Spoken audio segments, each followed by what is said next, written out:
Leader. Thank you very much, Mr. Speaker. Mr. Speaker, I ask unanimous consent that all members have 5 legislative days to revise and extend their remarks and include any extraneous materials on the subject of this special order. Without objection. It is with great honor that I rise today to co-anchor this Congressional Black Caucus Special Order Hour, along with my distinguished colleague, the Honorable Representative Sheila Sherfless McCormick from the great state of Florida. For the next 60 minutes, members of the Congressional Black Caucus have an opportunity to speak directly to the American people on the topic of Caribbean Heritage Month, an issue of great importance to the Congressional Black Caucus, Congress, the constituents we represent, and to all Americans. Now, Mr. Speaker, it is my privilege to yield to the Honorable Congresswoman Sheila Sherfless McCormick from the state of Florida. Thank you, Mr. Speaker.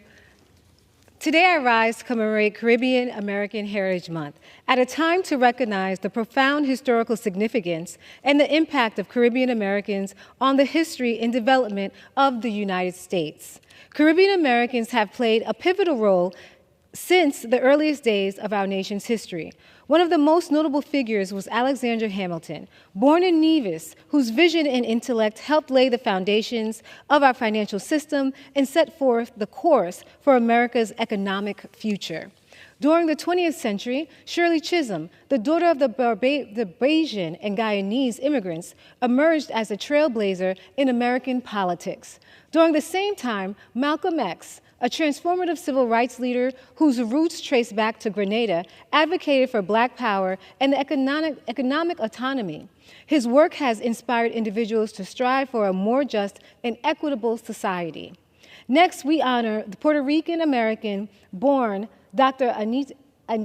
Antonia Novella, a trailblazer in the field of public health who broke barriers as the first female and first Hispanic United States Surgeon General. She worked to improve health conditions and access to medical care, particularly for women, children, and underrepresented communities. Finally, we celebrate the Cuban-born Celia Cruz, also known as the Queen of Salsa. Cruz not only captivated audiences, but also enriched American music by popularizing salsa, creating a cultural bridge that we continue to enjoy and appreciate today. In my home state of Florida, the historical significance of the Caribbean Americans is particularly evident. In the early 20th century, waves of Caribbean immigrants arrived in Florida, playing a crucial role in developing industries such as agriculture and tourism, which remain vital to Florida's economy today. For example, the construction of the Overseas Railroad in the early 1900s was made possible by the labor of many Caribbean workers. The railroad connected the Florida Keys to the mainland and transformed the region's economic landscape. Let us celebrate this heritage with the recognition it deserves and the commitment to ensuring that the contributions of Caribbean Americans continue to be acknowledged and celebrated for generations to come. I yield back to my co-anchor, Jonathan Jackson. I would like to thank the Honorable co-anchor and leader, the Honorable Sheila Sherfless McCormick from Florida, for her remarks. Mr. Speaker, I rise today to celebrate Caribbean American Heritage Month. For much of the long history of this nation, it has been lost to most of our citizens the tremendous role that the nation of Haiti played in the formation of the United States of America.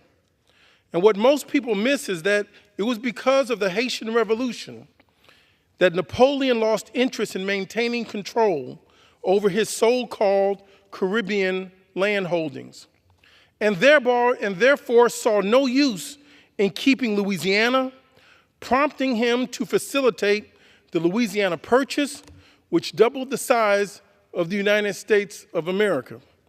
The expansion of this nation west of the Mississippi was directly related to the Haitian Revolution, a point I invite my colleagues to remember the next time they wonder why members of the Congressional Black Caucus are so concerned about Haiti. And let me further remind my colleagues that the city responsible for my birth, the city of Chicago in the state of Illinois, was founded by a Haitian immigrant, Jean-Baptiste Dusable. And while I was growing up, if you talk about the erasure of history, there was no monument formally dedicated in the great city of Chicago to the founding father of the city of Chicago. It was first recognized in what was formerly a city jail that Dr. Margaret Burroughs turned into the African American History Museum in the city of Chicago. And then most recently, our magnificent Lakeshore Drive was renamed Jean Baptiste Dusable Lakeshore Drive. We have had to insert the history to make it whole, because when history is not made whole, it is propaganda. I was born and raised in Chicago, and there would be no Chicago without a member of the Caribbean American community. It's about time the people of this nation come to terms with the immense contribution of Haiti to the United States of America. Everything that we love about New Orleans and Chicago is directly dependent upon the nation of Haiti and the children she sent around the world. The people of Haiti had as much to do with the formation of America's cultural influence as any of the descendants of Europe. And yet somehow Haitians are left out of the conversation when it comes to the contribution other nations have made to the formation of the American spirit. The father of Chicago was a Haitian man, but that was a time in when history books would not acknowledge the ancestry of persons of African heritage. In fact, there was a time in the history of Chicago when Jean-Baptiste Dusable's name would never be erected on a building. We had denied the truth of Haiti's contribution. And yet the reality of Haiti's indelible endowment to America lives on.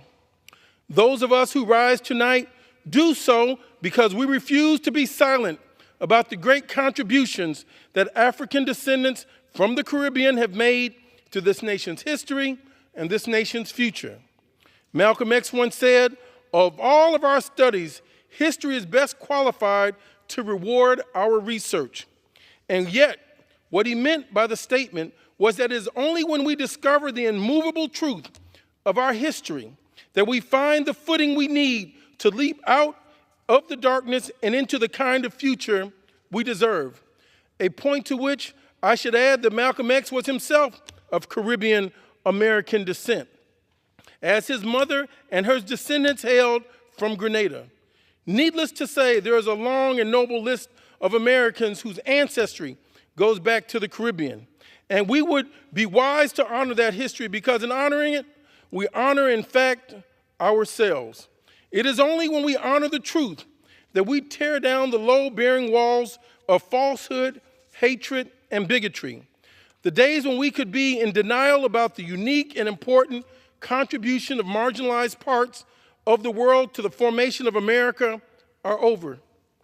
Mr. Speaker, the Reverend Dr. Martin Luther King Jr. once said that before you leave the house in the morning, you've already depended on half the world to clothe you, to feed you, and provide you with a cup of coffee to wake you up.